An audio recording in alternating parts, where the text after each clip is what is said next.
òótọ́ yòó bí òṣùpá inú ẹ̀rùn ilé-iṣẹ́ agbóhùnsáfẹ́fẹ́ Mighty Solution Television ó ti gbàràdá lọ́wọ́ alára ọlọ́tọ̀ ní tòun ọ̀tọ̀ ló fi kọ́lé ẹ̀ sátọ̀ gèrèǹgbè ọ̀tọ̀ ní ti iléeṣẹ́ Mighty Solution Television níbi ká gbóhùnsáfẹ́fẹ́ ká polówó ọjà kọjá náà ó tẹ̀ wàràwàrà àwọn ètò oríṣiríṣi àtàwọn ìròyìn gbáǹkọ́gbì ìmọ̀ràn kí ìdílé ẹni ó tòrò mímímí bí omi àfò òwúrọ̀ pọn ẹ máa bọ̀ ní ìkànnì Mighty Solution Television ẹ máa gbà pé ọ̀gá nìkan láwùjọ àwọn òkúta ọ̀gá ní iléeṣẹ́ Mighty Solution Television ọjà tẹ bá polówó tí kò tà ọjà náà kò tí ì dé iléeṣẹ́ Mighty Solution Television ni ẹ débẹ̀ kẹsì rí wípé nǹkan ju nǹkan lọ Mighty Solution Television ó yàtọ̀ gbáà.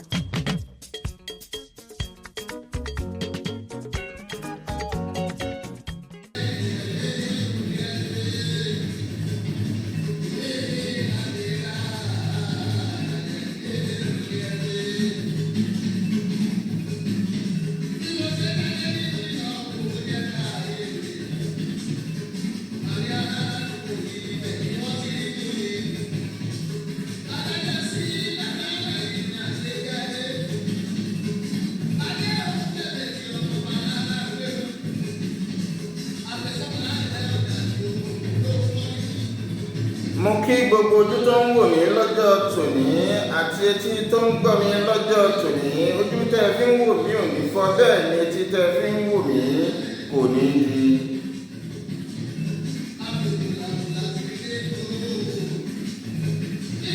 Àlójú tẹ́ fi ń wò mí ojú yìí ò ní fọ́ bẹ́ẹ̀ ni etí tẹ́ fi ń gbọ́ mi lọ́jọ́ tòní etí yìí ò ní di.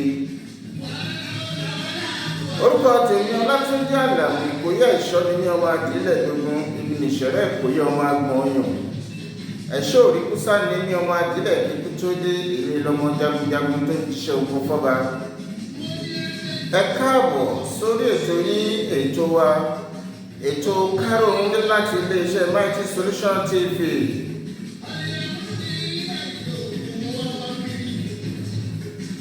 Ìpínlẹ̀ Ògùn láwà tá a ti ń dábí ẹnu tá a ti ń rọ̀ bí òwe.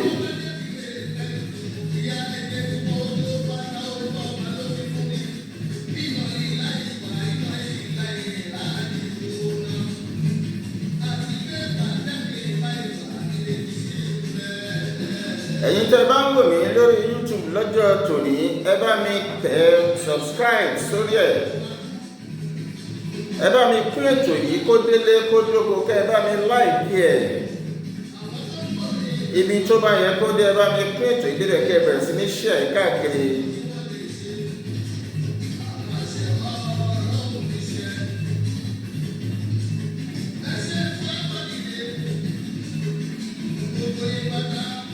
Kí la fẹ́ sọ lọ́jọ́ tòní lórí ètò kárọ̀ọ́wé láti iléeṣẹ́ Mighty Solution Television.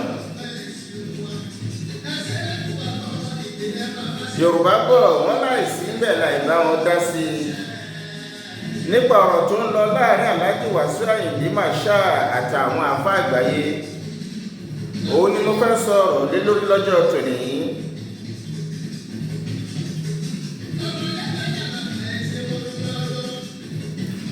Ẹ̀bẹ̀ ni mo wá bẹ̀ yín àfá jákèjádò àgbáńlá ayé pàápàá nílẹ̀ Yorùbá níbi pé kẹ́ ẹ fọwọ́ wọnú kẹ́ ẹ má rò ọ̀rọ̀ yẹn ju bó ṣe yẹ lọ.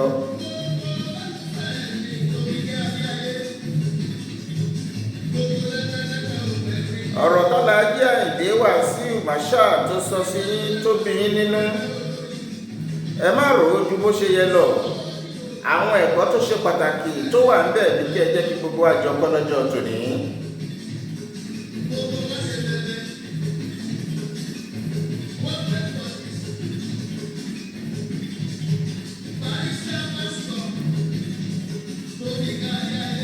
Lẹ́ẹ̀kan sí lákọ̀ọ́kọ́ ẹ̀yin àfá àmúbẹ̀ ilé kẹ́ fọwọ́ wọnú.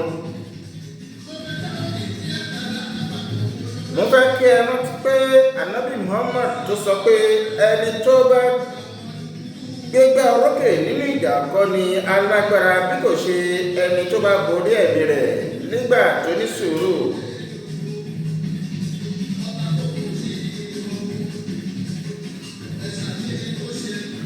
Ìyẹn ni pé nígbà tẹ́ni méjì bá ń jà tàbí tó bá ní gbólóhùn aṣọ ẹni tó bá borí ìjà náà kọ́ la mọ̀ sálágbára. ṣùgbọ́n ẹni tó bá ní sùúrù tó bá fi sùúrù tó gbogbo nǹkan tó jẹ́ kó lọ bó ṣe yẹ kó lọ irú ẹni bẹ́ẹ̀ lámọ̀ lálágbára ọ̀rọ̀ ànábì Muhammad. Nítorí díẹ̀ ẹ̀yin àáfàá gbogbo àgbáyé mo bẹ̀ yín mo rọ̀ yín ẹ fọwọ́ wọnú.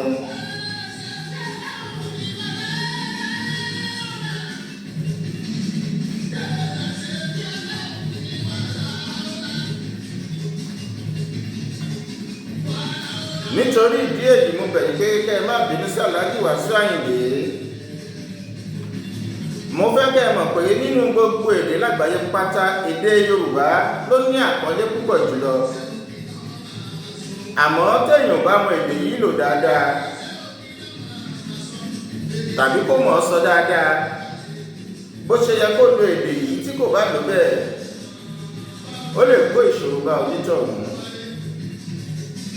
Mo fẹ́ rò pé èyí ló ṣẹlẹ̀ sí Alhaji Wasiu Ayinde Marshal nígbà tó ṣe ọ̀rọ̀ sọ. Tí mi ò bá ṣàṣìṣe gbólóhùn tí Alhaji Ayinde Wasiu Marshal tó sọ náà ni ganu,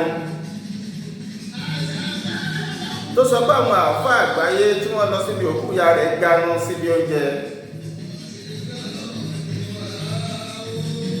Mo ń fi ọjọ́ tòní bẹ̀yẹn ìyá àáfàá àgbáyé pé ẹ má bínú sí Alhaji Wasiu Ayinde.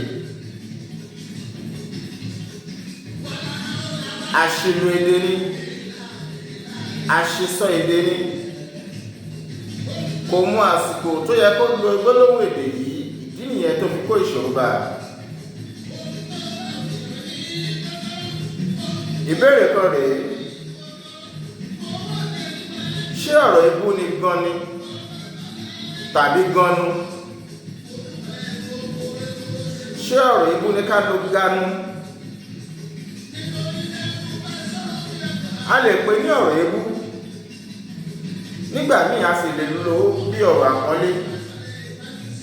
Àmọ́ ká tó lè pè ní ọ̀rọ̀ ebú, ó ní ṣe lórí ọ̀rọ̀ tí ẹni tó ń ṣe íńtáfíù fún Ayinde Wasiu Marshal, irú ọ̀rọ̀ tó ń béèrè lọ́wọ́ ẹ̀ ní àsìkò yẹn. Tàbí nígbà mìíràn bóyá nígbà tí Ayinde tó lo gbólóhùn èdè náà bóyá ńṣe ló ní àwọ̀ pẹ̀lú àwọn àáfàá, ìyẹn ni pé bóyá wọ́n ní ìjà ti tẹ́lẹ̀tẹ́lẹ̀ tí wọ́n sì ń ta ohun gbólóhùn sí ara wọn.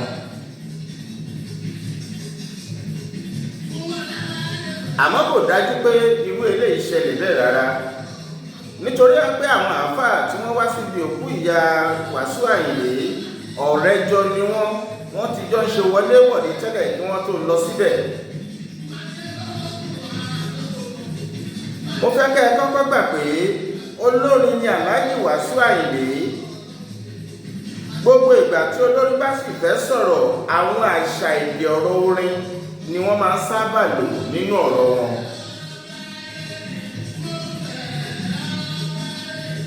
Èdè tí ọ̀pọ̀ nínú àwọn olórin tàbí àṣà ọ̀rọ̀ tí wọ́n máa ń sábà lò náà ni ganu. Fún ìdí yìí, èmi ò lè ronú pé Alhaji Wasiu Ayinde Marshal lè mọ̀ọ́mọ̀ kó lo gbólóhùn èdè náà ganu láti fi tàbùkù sí àwọn àáfàá níbi òkú ìyá rẹ̀.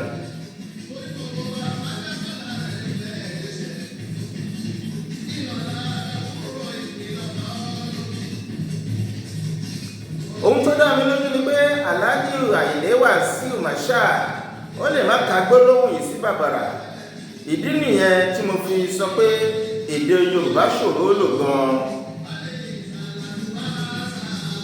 Ó ṣeéṣe kó jẹ́ pé tó bá jẹ́ àwọn àáfàá olórin mùsùlùmí tí wọ́n ti mọ tinútòde orin tàbí gbólóhùn ọ̀rọ̀ orin ni, gbólóhùn yìí lè má ṣe bàbàrà sí wọn tó bẹ́ẹ̀ jù bẹ́ẹ̀ lọ, nítorí pé àwọn náà ti mọ̀ pé gbólóhùn ọ̀rọ̀ orin ni. Mo wá rọ gbogbo ẹ̀yin àáfàá tí ọ̀rọ̀ yìí kàn, ẹ jọ̀wọ́ ẹ má f'Oroyaro ẹ fọwọ́ wọnú. Kí nìdí tí mo fi sọ bẹ́ẹ̀? Ìdí ni pé ọ̀rọ̀ kékeré ni Alhaji Wasiu Ayinde fi àṣìlò èdè sọ. Àmọ́ àwọn ọ̀rọ̀ èébú àti ọ̀rọ̀ èpè ńláńlá tí àwọn àáfàá fi ń dá padà fún ó ti pọ̀ ju nǹkan tó sọ lọ.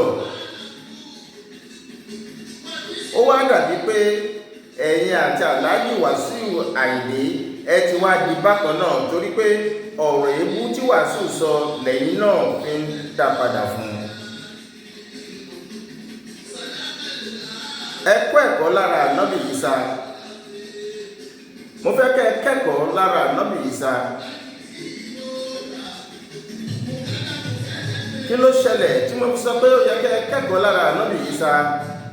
Nígbà tí àwọn ọ̀tá gbógun ti Ànábì Ìsá, Ànábì Ìsá kò gbẹ̀san, kàkà bẹ́ẹ̀ níṣe ni ó tún bẹ Ọlọ́run fún wọn pé kí Ọlọ́run dáríjì wọ́n. Irú nǹkan tí mo fẹ́ kẹ́yìn náà ṣe nìyí, gbogbo ẹ̀yin àáfàá àgbáyé pátá. Ẹ má bínú sí Alhaji Wasiu Ayinde Masha. Àṣìlò gbólóhùn ni, ọ̀rọ̀ orin ló sì lò. Bóyá ó ti gbàgbé pé kì í ṣe orí stéèjì lòún wà, nítorí pé oríṣiríṣi àwọn ọ̀rọ̀ òun ni wọ́n fi máa ń kọrin. Ohun tó gbọ́ sí lẹ́nu lásìkò yẹn ló sọ, kì í ṣe pé wọ́n mọ̀ tàbùkù sẹ́yìn àáfàá. Nítorí ìdí èyí, ẹ jọ̀wọ́ ẹ̀yin àáfàá, ẹ fọwọ́ wọ́nú. Ẹ má bínú sí rárá. Àwọn ọ̀rọ̀ èébú èpè èyí tí ẹ fi ń dá padà fún, ẹ jọ̀wọ́ ẹ má ṣe bẹ́ẹ̀ mọ́. Ẹ dáríjì pátápátá. Òun náà máa ṣàtúnṣe. Ó ṣeé ṣe kó jẹ́ orí rẹ́kọ̀dù ló ti máa ṣàtúnṣe tó máa fi bẹ gbogbo ẹ̀yin àáfàá. Tó bá wá rí bẹ́ẹ̀ nígbà náà, Alhaji Wasiu Ayinde Masha, ẹnu ẹ̀ tọrọ àforíjì lọ́wọ́ àwọn àáfàá. Yálà ìjàre ni tàbí ẹ̀jẹ̀bi. Nígbà táwọn ogunlọ́gọ̀ èèyàn ti sọ pé ohun tẹ́ ẹ sọ kò dára tó, ẹ gbìyànjú, ẹ fọwọ́ wọ́nú, ẹ tọrọ àforíjì. Ó ṣeéṣe kó jẹ́ pé ẹ̀sùn tó fi kàn yín ẹ̀yin ò lérò ẹ̀ bẹ́ẹ̀, àmọ́ ẹ fọwọ́ wọ́nú, ẹ tọrọ àforíjì lọ́wọ́ wọn. Ẹ má foró yaró, ẹ jẹ́ kí gbogbo nǹkan lọ bó ṣe yẹ kó lọ. Ibí ni màá dánu dúró sí. Ọlátúnjí Àlàmú lórúkọ tèmi lẹ́ẹ̀kan sí. Iléeṣẹ́ Mighty Television láwà tá a ti ń dábí ẹni tá à ń rọ̀ bí òwe. Ó tún dìgbà míì. Òótọ́ yóò bí òṣùpá inú ẹ̀rùn, ilé-iṣẹ́ agbóhùnsáfẹ́fẹ́ Mighty Solution Television ó ti gbàràdá lọ́wọ́ alára ọlọ́tọ̀ ní tòun ọ̀tọ̀ ló fi kọ́lé ẹ̀ sátọ̀ gèrèǹgbè. Ọ̀tọ̀ ní ti ilé-iṣẹ́ Mighty Solution Television níbi ká gbóhùnsáfẹ́fẹ́ ká polówó ọjà kọjá náà ó tẹ̀ wàràwàrà.